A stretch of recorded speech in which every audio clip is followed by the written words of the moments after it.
BJP National Spokesperson joining us on the broadcast. Sushant Sareen is a senior fellow ORF joining us on the broadcast as well.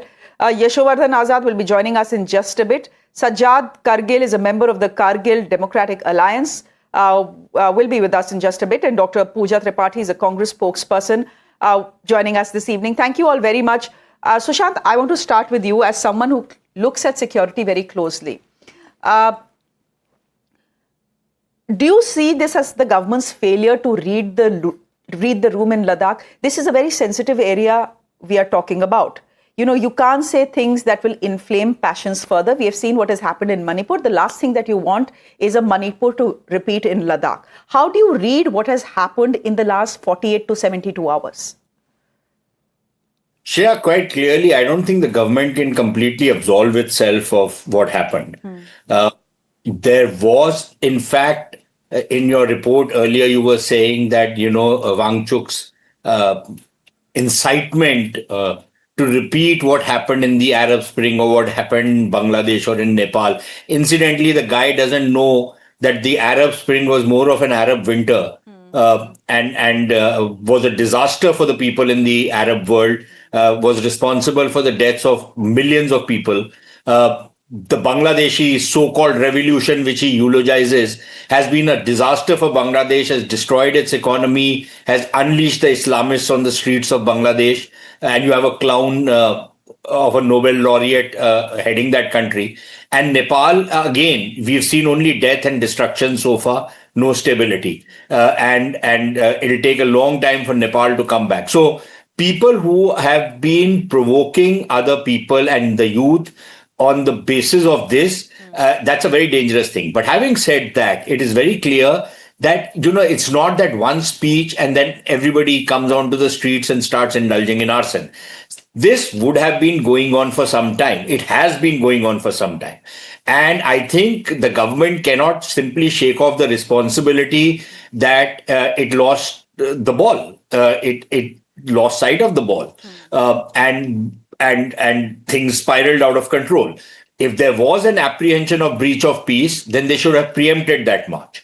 But Shreya, at the same time, I don't think that is an excuse for mobs to run amok in any place. To say that, okay, if the government had lost sight of the ball, that this is a license for what happened in Ladakh 2 days back, I don't think anybody can make that argument also. Okay, but so I think it is important arrest him under the NSA. He's predicting it will boomerang on the government. Do you think it will? NSA is a very stringent act. He can be in jail for the next 12 months without even a trial starting. Yeah, is that an excess? No, but Shreya, what does he want? He wants that he should be allowed to keep doing what he's doing and no action should be taken against him. The book should not be thrown at him. Now, whether it's the NSA or some other act under which he's going to be booked, that's a different matter. That's for the government to decide. But for this person to say that he has the license to do what he did and nobody can dare to touch him because everything will go up in flames, that tells you his mentality, right? That what he's been trying to do out there. And Shreya, I'll just take half a second more. The demand was not originally of statehood. The demand was of a UT. And the UT was given to them. Now, whether the UT is working the way it should work, it is not working, whether you wanted more powers, you wanted a legislative assembly, etc., those are things which can be worked out and the government needs to be sensitive to it. But just because some group of people stand up and start making demands does not mean that those demands will be conceded or that it's practical to concede those demands. Okay. After all, Ladakh is a union territory in a very sensitive area. And the government in Delhi has to look at other considerations than simply the fact that there is a bunch of people who are demanding a certain thing. Okay. It's not necessary that it has to be granted, but some middle way could have been found. And I think it's unfortunate that that has not happened. And therefore, Dr. Pooja Tripathi, I'm coming to you with the next question. Why should the opposition call Mr. Wangchuk's arrest dictatorial? How is this dictatorial? The person has been found, at least by the government. I don't have the proof, but the government, it seems, has the proof. Now, the government has said, and the MHA is saying, He's the one who provoked the mobs.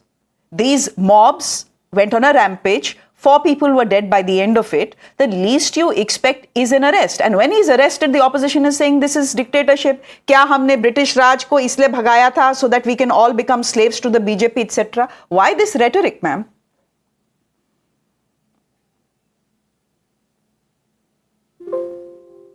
Pooja, you'll have to unmute yourself. Sorry.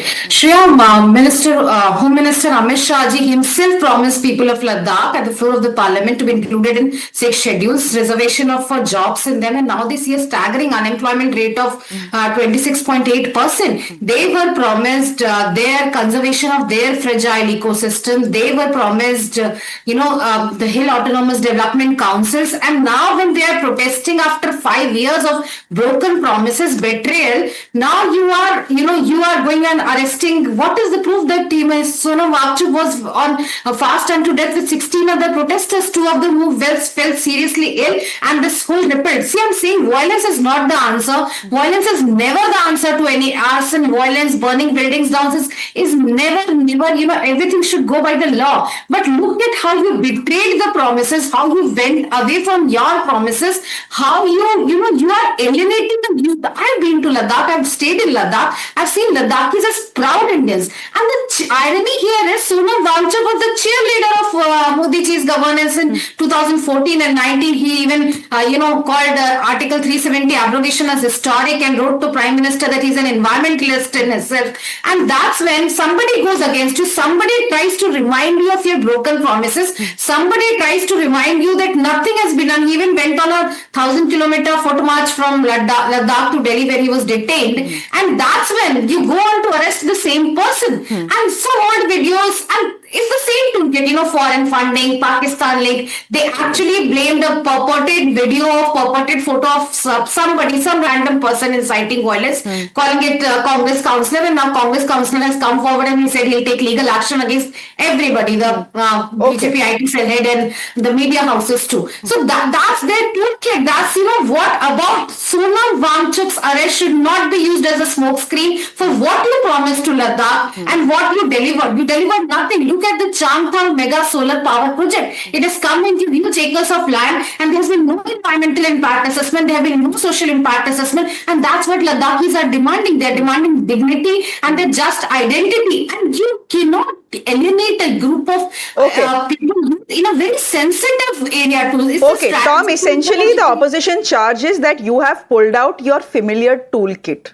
Pakistan link, foreign funding, George Soros, China ka bhi link, etc., to villainize a person who till 4 to 5 years ago was standing with you.